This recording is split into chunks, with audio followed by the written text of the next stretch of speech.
I want to say good night right now to the man himself, the man of the hour. That's the Honorable Asot Michael, the representative for St. Peter.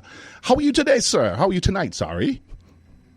Well, I'm not very well tonight. I'm very sad, extremely sad this evening, Sean. But thanks for having me, and a good evening to all the listeners of Radio ZDK in Antigua and Barbuda and across the region and on the internet. Okay, I said, Mr. Michael, the thing that everybody wants to know is that we are getting, the clips are flying all over Antigua and Barbuda. We are hearing a lot of talk about what transpired, and everybody wants to know what happened on Friday night, or Friday during a meeting. Were you allowed in? Was there back and forth between you and the Prime Minister? What exactly took place? Well, before I even get into that, Sean, let me just tell you why I'm so saddened today. Okay. You know, the Chief of Security of the Ministry of Public Works came down to my home this afternoon and told me he was looking for some government vehicles that I had in my possession. Mm-hmm. And he was instructed by his permanent secretary and the minister on the instructions of the Prime Minister to pick up the vehicles that I have. Wow. I said to him, but I have no government vehicles that belong to, he said, for public works, and he named out two vehicles, and I said, no, I don't have those. Those were returned since 2017 when the Prime Minister dismissed me from my ministerial positions. Mm-hmm. And then this evening, I told him, come to my home and you can see for yourself, what vehicles you're looking for. And if they're there, sure, take them. Mm-hmm. And he saw that there were no government vehicles that he was looking for. Mm-hmm. This evening, I'm campaigning. I'm presently campaigning in my constituency in Fidget Creek Drive. And I'm by Mr. Denzel Warner, who sells the tools and rent tools right here on Fidget Creek Drive and Old Town Road. And then I saw two police pickups pull up. And the same vehicle with Mr. Roberts, the Chief Security Officer for Public Works, came out. So I went out, I left Mr. Warner, I was speaking to him, and I went over and asked him, are you looking for me? What is the problem? They said they're looking for a government vehicle that I'm driving. They have instructions from the Prime Minister to pick it up.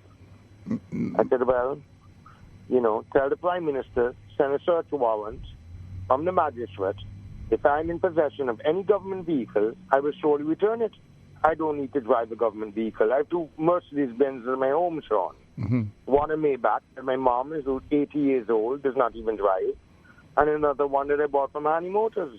Mm-hmm. Mm-hmm. And they're nearly brand new. Mm-hmm. Why would I want to hold on to a government vehicle that I don't own? I'm entitled to a government vehicle as a member of parliament. Mm-hmm. When Dean Jonas was not even a minister back in 2014, he had 3 government vehicles. Mm-hmm. I'm in possession of one vehicle that does not belong to the Ministry of Public Works. It belongs to the Antigua and Barbuda Investment Authority. And Mr. Max Fernandez, Minister Fernandez, just asked me to pay the insurance for it. It was over $6,000 just 6 weeks ago, and I paid it. Mm-hmm. If they want back the vehicle, sure, they can have the vehicle. I don't need the vehicle. I can go to Hardy tomorrow and buy whatever vehicle I want, mm-hmm. or use whatever I have at my home. Just give me back the $6,000 that I paid to insure the government vehicle. The Antigua and Barbuda Investment Authority vehicles, no problem. Mm-hmm. But it shows the depth and the nastiness that our Prime Minister will stoop to send police, 2 ex-soldiers from the Defence Force, with the head of the Ministry of Public Works, to send them to my home, and then when I'm campaigning to try and embarrass me tonight. I will not be embarrassed by Gaston Brown. Absolutely not. Mm-hmm. Now, I just wanted to say that first, Sean, and then we can get into whatever you want to. No, well, let's stay there for just a second or two. It has escalated to a level now. I think that it's gone. This is probably uncalled for, and the fact that a police and military individuals, the head of security of Public Works, was sent to your home to collect. And 2 former soldiers from the Antigua and Barbuda Defence Force. Mm-hmm. Mm-hmm. This afternoon. Mm-hmm. And the Chief of Security of Public Works. Like I'm some criminal. And then I'm campaigning in Fidget Creek Drive this evening next to Mr. Warner, who sells the tools and rents tools right here on Fidget Creek Drive and Old Town Road. Mm-hmm. And was harassed again.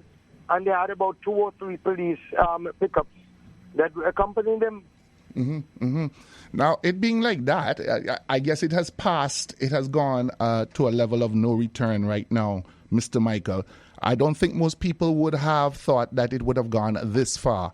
But the fact is that now he's making it absolutely clear and making it difficult for you and let you know that you will no longer be a part of the Antigua and Barbuda Labour Party. Is that where we are right now? Well, that's where he is. But he didn't determine for the Labour Party. The Labour Party is run by a constitution and by rules and regulations.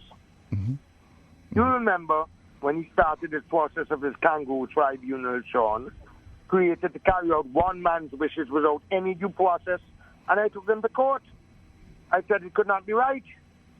You know, why would he and his faithful warriors join to deny me any fair process, but simply want to move to expel me from a Labour Party that I was in before Gaston Brown? I brought him into the Labour Party. I mean, Sean, I'm sure you remember. In fact, I personally, along with Comrade James Fuller, personally recruited Prime Minister Gaston Brown to join the Labour Party back in 1998. And, you know, I wanted to say to the people of Antigua and Barbuda and all of the labour rights, I'm also taking these steps to safeguard the party's constitution and the right of all members to ensure that other colleagues do not suffer the same fate. It's public knowledge that several other members of Parliament are purportedly on the chopping block, like Michael Brown and Colin James and Londell Benjamin. Gaston Brown cannot determine who will and will not run on the party's ticket. Sean, you have been a member of the Labour Party, your grandfather, your uncle Lester Bird. That power rests with the respective branches and ultimately with the electorate. Gaston Brown cannot then decide he no longer wants me to be the representative of St. Peter's after I won overwhelmingly for 4 elections. So I will not stand by and allow his underhanded and illegal acts trying to undo the decision of the electorate of St. Peter to elect me again as the parliamentary representative. I will not do it. I will not. Well, but the fact is, Asot, they also had a meeting. I'm glad you brought that out. They also had a meeting on Friday. According to what Mr. Brown was saying on his radio station, and according to the clips that I see flying all over the place, is that he's made it absolutely clear that, and he spoke for what they're telling me an hour and a half, and then dismissed the meeting because your presence was there. Am I correct? That is correct. And in fact, you know, when we arrived there, he did not allow any of our elected, the legal elected branch of St. Peter's, like Barbara Carr and so forth, to come into. The executive master stood up there, and he said, they cannot come in. So they went in the car park and they sat down. They had other persons that in this purportedly illegal branch that Rawdon Turner and the General Secretary had in election, which the court said that is totally illegal, the interim injunction that was granted. They allowed them into the room. I went, John, I sat down. I sat at the back of the room with Comrade Lennox Weston. I did not say a word. The man berated me for over 1.5 hours. What he did not say about me, that I'm corrupt, I'm the worst person to ever hold public office in this country, that I could never, ever run on his ticket. He didn't own the Labour Party. So he didn't know I was corrupt when he wanted all my family money and my monies prior to him winning the leadership against Comrade Lester Bird, when I went up against my surrogate father, because at that time I thought that Lester was ailing and Antigua wanted a newer, fresher legs, a new face to represent the Labour Party. He didn't know I was corrupt. He didn't know I was corrupt after I was detained in England for an interview with this thing with Peter Verdi, and then still reappointed me into his government in 2018 when he milked me again after I sold my land at Lorry Bay. And I got those monies and put them back into the Labour Party. He didn't know I was corrupt. He didn't know I was corrupt when I was helping him to build his mall out of Jennings and invested $100,000 each dollars that I never got back. He didn't know I was corrupt when my mother loaned him a loan. I would not even say the amount to buy all the refrigeration, air conditioning and all that for his mall out there. He didn't know I was corrupt when I bought 2 generators and one is still at Painters at his housing development and one's at the Labour Party headquarters. He didn't know I was corrupt. When all of the TV equipment at Carib Times, brand new TV equipment, Sean Bird. I want the people of Antigua to understand this, that I bought it. Gaston Mom encouraged me to buy it for over $250,000 US dollars. And when I was on my sick, undying bed at St. Mary's Hospital in Mayo Clinic in Rochester, Minnesota, he sent me with to collect them. He told me I'd be paid from the treasury, and up to this day I've not been paid. And another company by the name of Cobehead Television billed the treasury and got paid. I mean, come on. The guy accused me of every single thing. And it was not enough just on Friday, at executive. I did not say a word, Sean. Then he went on his radio station with all kind of innuendos, trying to demonize me on Saturday, talking about IHI, talking about galvanized $3.5 million, talking about the Palm Sunday shooting. Like if I would have arranged, he left in the public's opinion that it's me who was responsible for the shooting of my own first cousin, Michelle Aplak, in High Street Building, Asot Arcade, where my sister, Asot Michael, was kidnapped by two Jamaican guys. Remember the Palm Sunday massacre? Mm-hmm. Mm-hmm. Then Sean, he went further and spoke about the shooting at Ryle, where they used to have Defence Force soldiers because your Uncle Lefty used to come there every evening and spend most of his life down at Ryle, and he had protection down there. And two soldiers, Fitzroy Robbins, he was stopped just recently, I think 2 New Year's days ago at down in Point. But George Henry was still alive, the other soldier. They were playing around with the guns. Lester Bird was sitting in the gallery with Johnny Abuda and George Rahal from Amalgamated Security. And they shot themselves by just playing with the guns. I was inside with a Merrill Lynch broker. Lester Bird lifted up the soldier, Fitzroy Robbins, put him in a pickup, Dion Shaw pickup, and took him to Halberton Hospital and called Joey John in those days to operate him. And he's trying to slander my name by innuendo and leaving the public opinion that I did something wrong, that I shot the soldiers. What is wrong with this guy? Mm-hmm. I mean, I cannot believe that a prime minister of this country who's supposed to rise above petty politics, supposed to be a mature person, is cursing people every single Saturday on his radio station, on Facebook, on social media, attacking people's personalities, cursing young people, telling Megatron not to come back to APUA, intimidating nurses, intimidating, public servants. I told him in Parliament, do it with love. Show love, Mr. Prime Minister. Rise above that. You are the Prime Minister of everybody. ALP, UPP, black, white, red, whatever.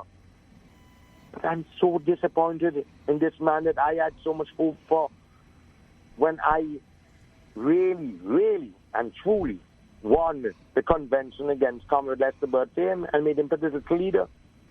I cannot believe that this is the Gaston Mong that I knew. They were so humble in those days, Sean. Mm-hmm. He berated me in executive. I went because they invited me. The court order said they cannot hold executive without me, so I attended.